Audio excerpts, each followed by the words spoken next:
Baik, Bapak Cawapres Pak Mohaimin, saya melihat ya di dalam visi misi Anda itu ada rayaan I-Core 45, efisiensi akan meningkat.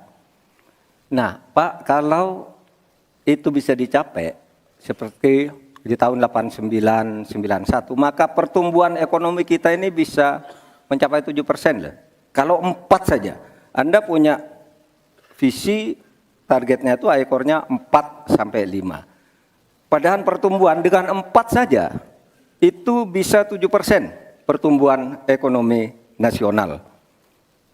Sehingga dengan demikian saya kok jadi ingin tahu kenapa di dalam visi misi Anda tingkat pertumbuhan yang ditargetkan hanya 5 sampai 65. Kok tidak berani 7? Kalau 4 apalagi sampai 5, seharusnya berani sampai 7, selesai. Silakan, waktu Anda 2 menit. Terima kasih. Kalau membuat target pertumbuhan bisa saja 7-8% bisa saja. Tetapi yang ingin kita wujudkan adalah pertumbuhan yang berkualitas dan inklusif. Di mana setiap pertumbuhan itu memiliki apa yang disebut sebagai dampak langsung di dalam penyerapan tenaga kerja, di dalam peningkatan pendapatan masyarakat, di dalam satu percepatan pemerataan pembangunan. Target 5,5 sampai 6% itu dengan kalkulasi agar kalau kita tidak terlampau realistis, kita khawatir ujung-ujungnya utang luar negeri lagi.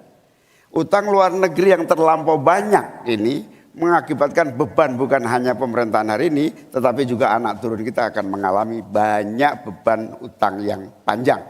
Salah satunya adalah bagaimana agar APBN kita sehat. Sekarang saja presentasi 3.000 triliun APBN aja untuk membayar utangnya cukup tinggi. Sehingga mengurangi tidak kurang dari 20% APBN kita untuk membayar utang luar negeri. Sehingga target yang berjumlah 5,5% sampai 6,5% itu realistis yang akan tidak membebani bagi proses pembangunan kita di masa yang akan datang. Di sisi yang lain kita pasti tahu bahwa salah satu syarat-syarat pertumbuhan yang bisa sehat itu adalah apabila investasi yang masuk juga tidak menjadi beban baru bagi pembangunan nasional kita. Apa beban baru itu? Yaitu tingginya tanggungan bunga-bunga yang harus, terutama kalau utang G2G, yang menjadi beban berat bagi APBN kita hari ini dan di masa-masa yang akan datang. Cukup Bapak?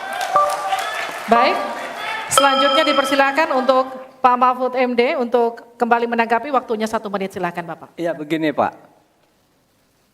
kami Ganjar Mahfud itu mentargetkan pertumbuhan ekonomi kita itu 7%.